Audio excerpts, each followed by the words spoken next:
All right, so today we're going to do lesson 10, which is protection and communication. My name is Miss Alondra, and just so you know who's speaking to you throughout some of the lessons. So, as usual, we'll start with our videos, and then I'll ask you all a couple questions after the video.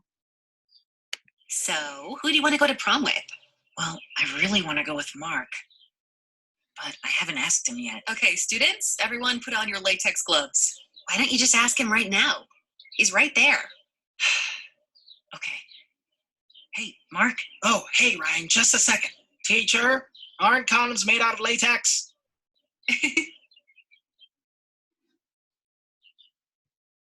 All right, so let's just kind of think about what happened in the video. It's always really short, but moving on, today's learning objectives. Today, we're going to identify abstinence as the only 100% effective method to avoid an unplanned pregnancy, HIV, and STIs, which stands for sexually transmitted infections, and HIV stands for human immunodeficiency virus. We talked about that in our last lesson. We're also going to describe the steps in condom use and demonstrate condom negotiation skills, as well as commit to using condoms consistently and correctly if you're sexually active. Our evidence of achievement for today is going to be if we participate in the class assignments. I know that says activities, but at the end of this video, you'll have all your assignments listed in your Google Classroom. So if you participate in those, they'll be your evidence of achievement. If you complete the lesson worksheets, which are also going to be on your assignment list, and if you made a commitment to use condoms correctly and consistently if you're sexually active. So, what are latex barriers? Latex gloves help prevent the spread of germs because it's like a barrier between the skin actually touching and any of the fluids or items that can transmit certain bacteria or infections.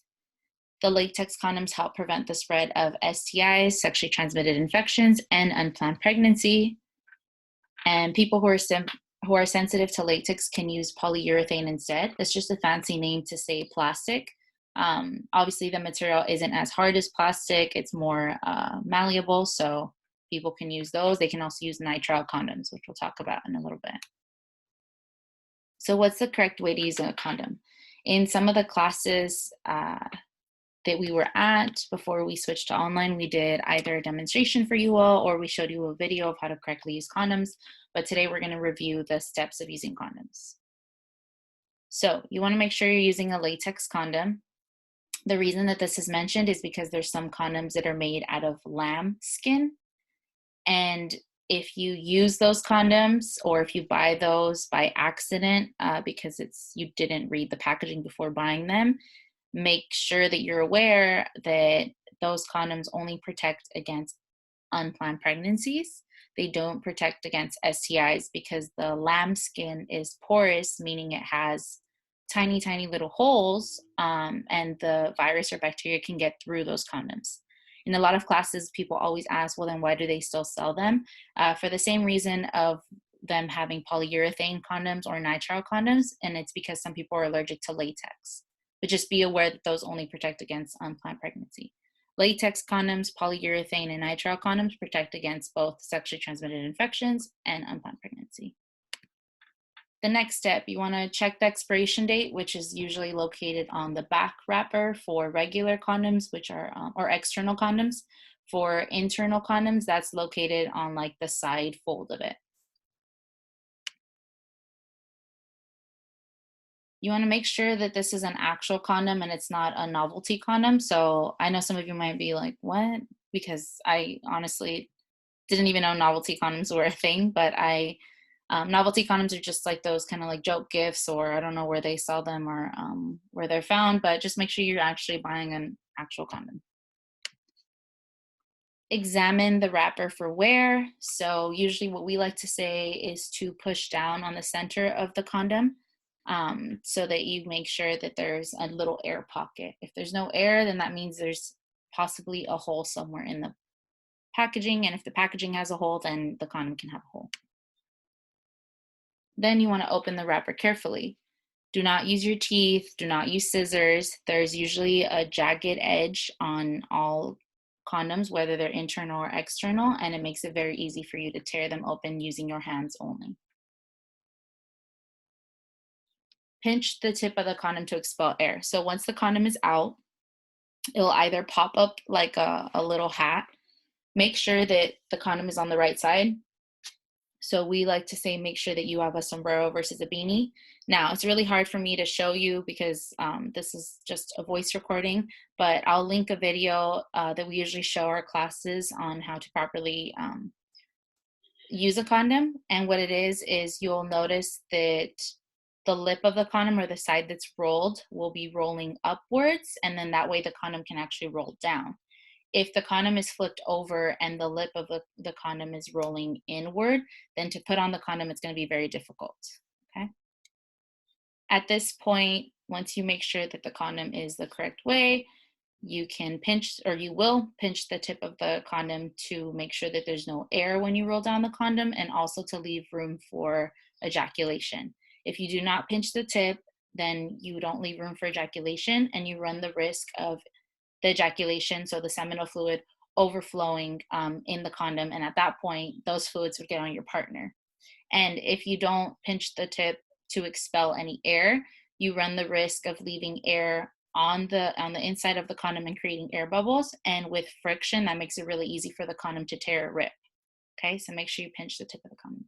At this point, you could also add lube if you would like to. So you can, before you pinch, you can add about 2 drops of lube where you're going to pinch the tip of the condom, then pinch the tip of the condom, and put the condom on. And then you can also add lube to the outside of it. Unroll the condom over the erect penis. And then that's the last step. Okay. Now, in your assignment list is going to be this activity, which says worksheet activity. What are the steps in condom use? So basically, it's going to go through the steps in external condom use and internal condom use worksheets, or not worksheets, but kind of like in a Google form aspect. And you're going to try to list them in the correct order based on what I just talked about in the previous slide. Okay. So one last thing I mentioned that I believe is on the activity sheet, the last steps of condoms after you unroll the condom over the erect penis, or if you're talking about an internal condom and you insert that condom into the vaginal canal, as soon as the person ejaculates for the external condom, make sure you hold the base of the penis with the condom still on, remove it away from your partner, then remove the condom. So move your penis with the condom still on away from your partner, then remove the condom. You can use tissue, you can wrap it up and throw it away. Do not flush it down the toilet. It's gonna get clogged and then you're gonna have to call a plumber, and that might be an awkward conversation. For an internal condom, as soon as someone ejaculates into the internal condom, you're gonna twist the internal condom 2 to 3 times to the left or to the right, pull it out, and also dispose of it in the trash can. Do not flush these down the toilet, okay? Right, worksheet. So let's review some condom information. Latex condoms have an 85 to 98% success rate for pregnancy prevention and are also very good protection against HIV and other STIs. The reason that range is there is because there's possible human error. And when we say that, it could be someone forgot to put on the condom the right way, and they decided, oh, I'm just gonna flip it over, dust it off, and put it on. No. If you accidentally put on the condom incorrectly and then you realize that it's not rolling down and you try to flip it over, you do not want to use that condom anymore. So go ahead and toss that condom away and get a new one. And the reason being is because the part that you were trying to roll over your penis now has touched your skin, and when you flip it over, that part is now going to touch the other person's skin. So it's basically like you're not using a condom at that point. So just toss that one, try again, get a new condom. Condoms can fail if they are torn or punctured by fingernails, teeth, or jewelry. So like I said, do not open a condom with your teeth or scissors, use your hands. They accidentally slip off the penis during intercourse. If this happens, you might want to consider using Plan B or an emergency contraception. We talked about those in lesson 6. Just because if the condom falls off, then there's a chance that pre-cum, pre-ejaculation, or the actual semen fluid could have fallen out of the condom and into or around the genital area. And remember, sperm can swim using those same fluids, okay? the condom is not put on before any genital contact is made. So condoms are not just when you're about to have penetrative sex. It is as soon as there's foreplay and there's clothes taken off, you want to put on the condom so that if the genitals are touching, there's still a barrier there protecting the skin, okay? So make sure you put on the condom, foreplay, whatever else you would want to do. And then if you're going to have intercourse, the condom's already on and that can be used for that purpose, okay? So not just, you do all the foreplay and everything else, all your genitals have already touched, and then right before the act of penetrative, oh, let me put on a condom. No, they're not going to work as effective, which is why there's such a big range between 85% and 98% effectiveness, because people don't know these things and they also don't use the condoms correctly.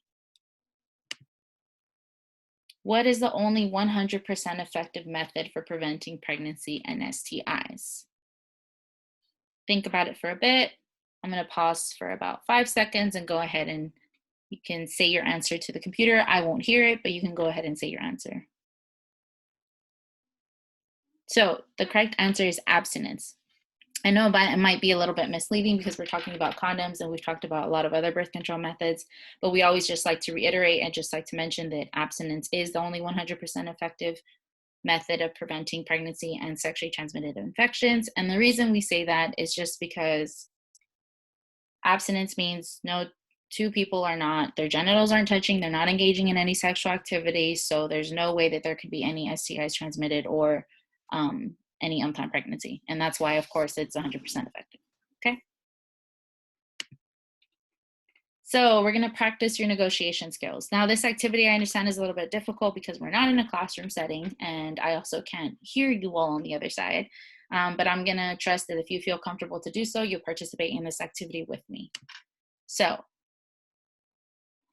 let your partner see that you have a condom. So go ahead and grab a piece of paper around you. I'm gonna grab a sheet of paper in front of me, okay? I'm gonna pretend that this is my condom, all right? I also don't have anybody in the room with me, but I'm gonna pretend that I have a partner next to me. We'll call them Casper, okay? So hold up your imaginary condom to your imaginary partner or friend in the room, okay? Casper's here. Look at your partner in the eye. I understand that might be difficult, but look at your partner in the eye. Call them by their name. Hello, Casper. And then you're gonna say this phrase. If you don't feel comfortable saying it, or if you're in a space where you feel like people might look at you very weird and funny because you're saying this out loud, that is fine. But it's for whoever can and is willing to participate, you can participate with us. So you're gonna call them by their name and then you're gonna say this phrase. So Casper, I want us to be responsible and use a condom, okay? Now let's say that Casper said something like, oh, why? Like, do you not trust me? Or why all this, like, why do you want to use condoms, We're not going to argue with this person or get sidetracked. We're just going to kind of reiterate what it is, what are our wants, okay? So you'll repeat, okay, I want us to be responsible. So if we don't use a condom, then we're not going to have sex, okay? And that's just for you all to practice your negotiation skills and to get comfortable saying these things. Oftentimes we think that it's weird and it's awkward, and that's why we don't say exactly how we're feeling about something. But it's important that you are comfortable advocating for yourself, because if you're ever put in a space where you do want to use a condom and your other partner doesn't bring it up, you should bring it up for yourself and for your own safety as well, okay? It's not awkward. If you think it's awkward, then maybe you should be double checking whether or not you're actually ready to make that step with that person, okay? All right. So we're gonna watch the second part of the video as soon as it loads.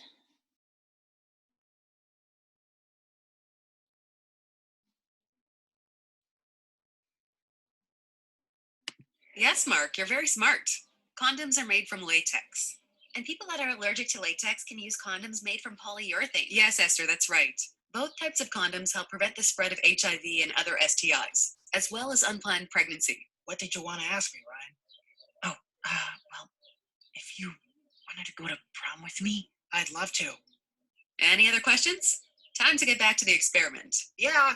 Hey, teacher, where can I get condoms? All right, so how did the story end? On your assignment or to-do list for your Google Classroom, I will create a little reflection with some questions as well as our review of the quiz and these questions here. So just kind of think about them, and based on the video that you saw, you'll answer this in your reflection or your assignment list. What happened in the second half of the story? And what can you learn from this? Okay. All right, time for a quiz. So at this point, we'll conclude the lesson. The quiz and the questions that follow on the slides coming, you will all answer on your assignment list. Make sure to complete those for us, as well as submitting an anonymous question if you would like to do so. But just make sure you complete all the assignments that are listed under the lesson 10, protection and communication. All right, hope you all enjoy the rest of your day. Goodbye.